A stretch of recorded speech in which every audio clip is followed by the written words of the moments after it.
हमारी खास पेशकश में आपका स्वागत है। मैं हूं आंचल आनंद। अब से कुछ घंटे बाद केदारनाथ धाम का कपाट खुलने वाला है। कपाट खुलने के साथ ही पीएम मोदी भगवान केदारनाथ का दर्शन करेंगे। इससे पहले वहां काफी तैयारियां की गई हैं, काफी कुछ बदलने की कोशिश भी की जा रही है, लेकिन कुदरत के आगे यहां किसी की नहीं चलती। इसीलिए तो त्रासदी के 4 साल बाद भी यहां पर तबाही के निशान बिखरे पड़े हैं। आज स्पेशल रिपोर्ट में हम आपको केदारनाथ धाम की एक एक तस्वीर दिखाएंगे। शुरुआत श्रद्धालुओं के लिए केदारनाथ मंदिर की ताजी तस्वीरों से। करुणावतारम संसार सारम भुजगेन्द्रहारम सदाम संतम हृदयारविंदे भवम भवानी सहितम नमामि। में ध्यान लगा हीराने में तपता योगी को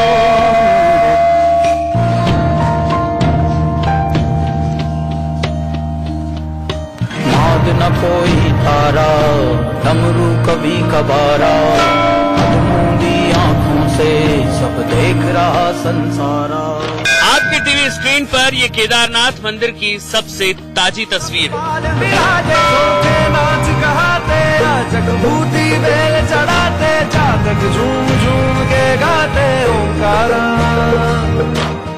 कपाट खुलने से पहले इंडिया न्यूज की टीम केदारनाथ धाम पहुंच चुकी है।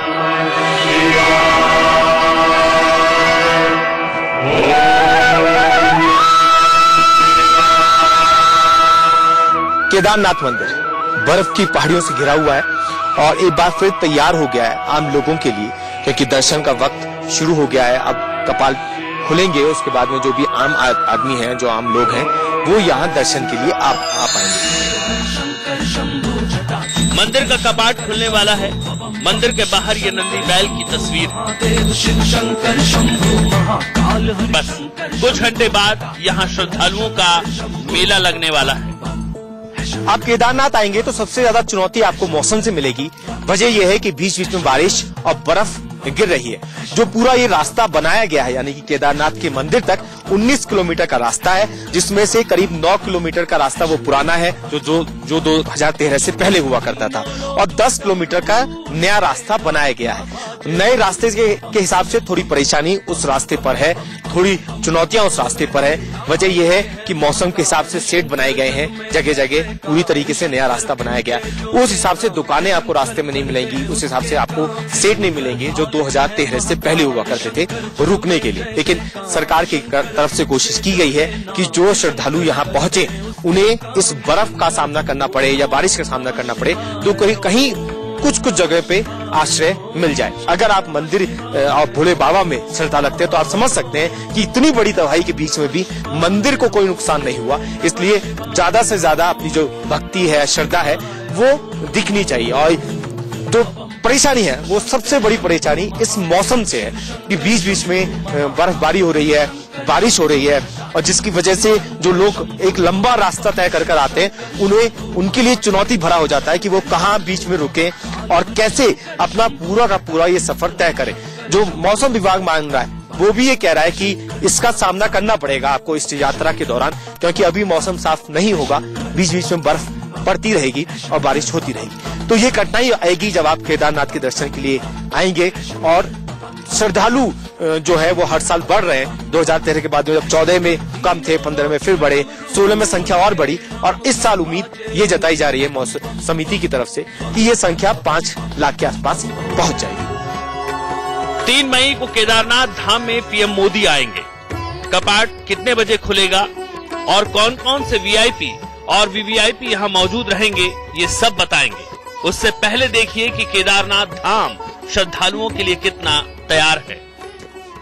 इंतजाम पूरे कर लिए गए हैं, क्योंकि 4 साल के बीच में जो वक्त मिला, अब स्थिति बिल्कुल ठीक है, सामान्य है मंदिर के अंदर। बिल्कुल सामान्य है सर। मंदिर के अंदर तो पहले भी सामान्य था, कोई नुकसान नहीं था, सब सामान्य चल रहा है सर। ये मैं देख रहा हूँ कि कुछ चीजें जैसे बाहर के पत्थर में देख रहा हूँ, कुछ हिले हुए पत्थर मुझे दिख रहे हैं। तो क्या ये आपदा के वक्त हिले हैं या ये? नहीं सर, ये कुछ पहले से थे और इन पे पहले से भी जो है ये पत्थर पहले से हिले हुए हैं और इनको अभी ESI द्वारा ये समस्त कार्य किया जा रहा है और अभी इस समय जो है ये काम होना है सर। इसमें अभी काम चल रहा है, यानी कि अभी थोड़ा वक्त ESI द्वारा जो है इस साल ये सीजन जो है और लग जाएगा सर इसमें। अब आपको वो भीम का एक चट्टान दिखाते हैं जिसने साल 2013 में भीषण त्रासदी से केदारनाथ मंदिर को बचाया। कहते हैं हमेशा बचाने वाला बड़ा होता है, यही वजह है कि जो पत्थर है ये आज की तारीख में केदारनाथ में सबसे ज्यादा पूजनीय भी है और नाम दिया गया है भीमशिला। वजह 4 सालों में आपको पता चल गई होगी कि किस तरीके से इस पत्थर की वजह से पूरा केदारनाथ जो मंदिर था वो बच पाया। अगर ये पत्थर नहीं होता तो मंदिर को बहुत नुकसान हो सकता था, लेकिन एक बड़ा पत्थर आके रुक गया और उसके बाद में मंदिर को नुकसान नहीं हुआ, मंदिर पूरा का पूरा ठीक ठाक बच गया। ये भीमशिला नाम क्यों दे दिया आपने? सर जी पत्थर के आकार को देख के हमने ये माना कि जो है इसको, क्योंकि ये मंदिर पांडवों ने बनाया हुआ है तो हमने ये माना कि जो है भीम जी इसको इस पत्थर को स्वयं लाके यहाँ पर रख गए कि जिससे मंदिर बच जाए, इसलिए इसको भीमशिला, क्योंकि भीम जी शक्तिशाली थे और उन्हीं के बस का था कि इतना बड़ा पत्थर लाके यहाँ पर रखना, तो इसलिए इसका नाम भीमशिला रखा गया सर। श्रद्धा देखेंगे तो आप देखेंगे कि किस तरीके से आप लोग यहाँ आते हैं, भीमशिला की पूजा करते हैं और जैसे कोई मन्नत मानते हैं, आप दूसरे तीर्थ स्थल पर जाएंगे तो आप देखेंगे कि इस तरीके से पत्थर लगा दिए जाते हैं और अपनी जो मनोकामना है वो मांगी जाती है। तो अब जो श्रद्धालु यहाँ आते हैं अपनी मनोकामना मानते हैं और उसी के साथ ये पत्थर इस तरीके से लगा दिए जाते हैं। तो आप समझ सकते हैं कि कितनी श्रद्धा है अब इस पत्थर को लेकर यहाँ आने वाले श्रद्धालुओं में। केदारनाथ के दर्शन करने के लिए जो भी आते हैं इस पत्थर की जरूर चर्चा होती है। आपको आसपास का नजारा दिखा देता हूँ। चारों तरफ आप देखेंगे पहाड़ ही पहाड़ नजर आएंगे, बर्फों का पहाड़ आपको नजर आएंगे और पीछे खूब बड़े बड़े पत्थर आपको दिखाई देंगे। जो 2013 की तबाही में जो पत्थर पानी के साथ बहकर आए पहाड़ों से, ये वो पत्थर है।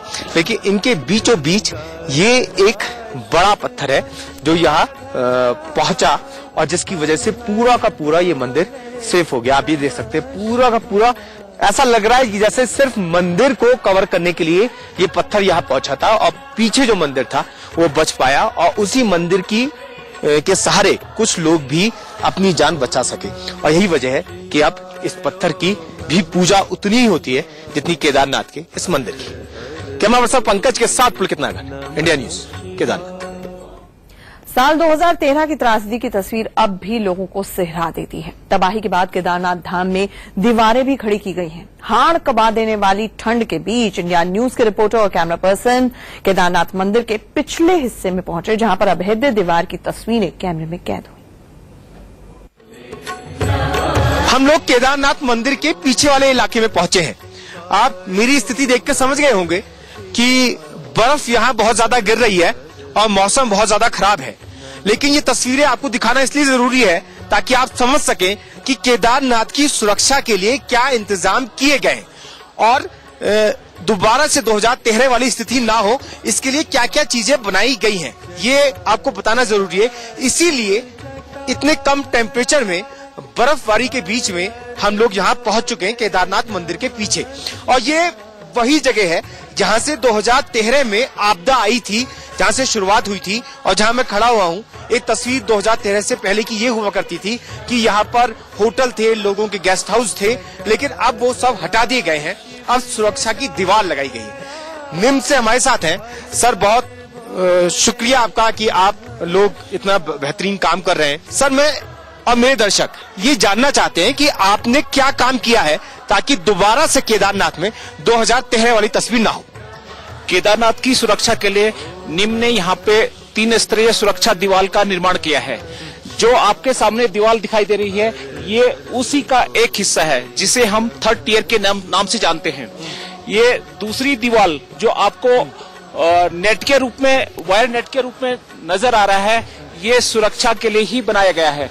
यहाँ पर जैसे कभी 2013 की तरह कोई ऐसी आपदा आती है तो यहाँ पे बड़े बोल्डर को ये पहली दीवार रोकेगी और जैसे ही पानी अंदर आएगा तो ये तीसरी दीवार उसको किनारे कर लेगी।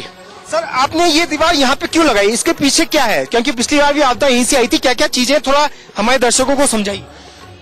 2013 में चोरावारी ताल से ही भयानक आपदा आई थी, जो कि पूरी केदारपुरी की तबाही का कारण बनी थी। इसीलिए ये दीवार जो केदारपुरी का कंस्ट्रक्शन है, मंदिर के ऊपर इस दीवार का निर्माण किया गया है, और जिससे कि केदारपुरी की सुरक्षा हो सके। ये तस्वीर थी केदारनाथ मंदिर के पीछे की, उस जगह की जहां से तबाही शुरू हुई, उस जगह की जहां कभी बड़े बड़े होटल हुआ करते थे, जो तहस नहस हो गए बड़े बड़े पत्थरों के साथ।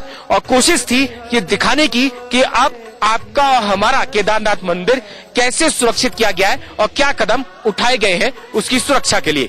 कैमरा पर्सन पंकज के साथ पुलकित नागर, इंडिया न्यूज, केदारनाथ।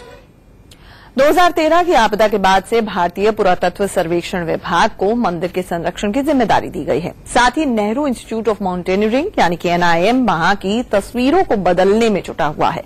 बावजूद इसके यहां अभी भी तबाही के निशान जगह जगह पर बिखरे हुए हैं।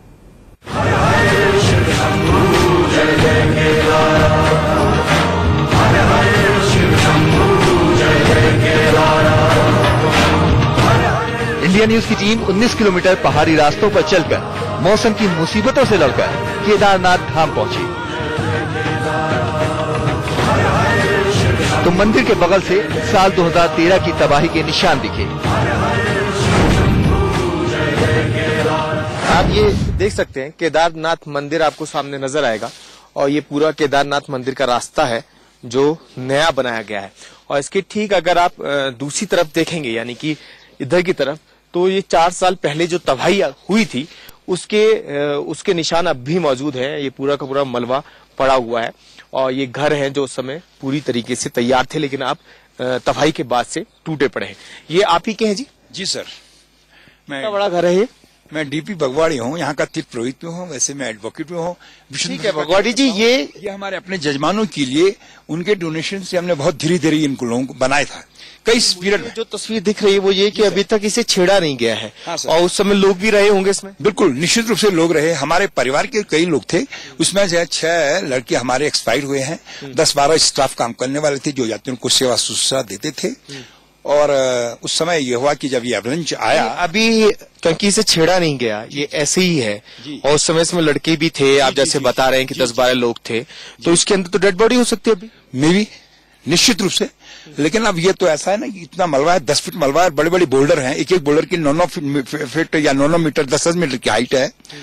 तो अब इसका यह, और सबसे पहले काम यही था सरकार का, इस मलबे को हटाना। देखेंगे ठीक मंदिर है, वहीं से मुश्किल से 100 कदम की दूरी पे मंदिर है, और उसके साथ ये जो घर पहले से बने हुए थे, लोगों की नाराजगी ये है कि इनके नीचे से ये मलबा अभी तक हटाया नहीं गया है। 4 साल बीत चुके हैं, अभी ये नहीं पता कि इन 4 सालों में अंदर कौन था, किसकी डेड बॉडी हो सकती है, क्या अंदर स्थिति है, ये किसी को जानकारी नहीं है। एक छोटे से ब्रेक के लिए यहाँ पर रुक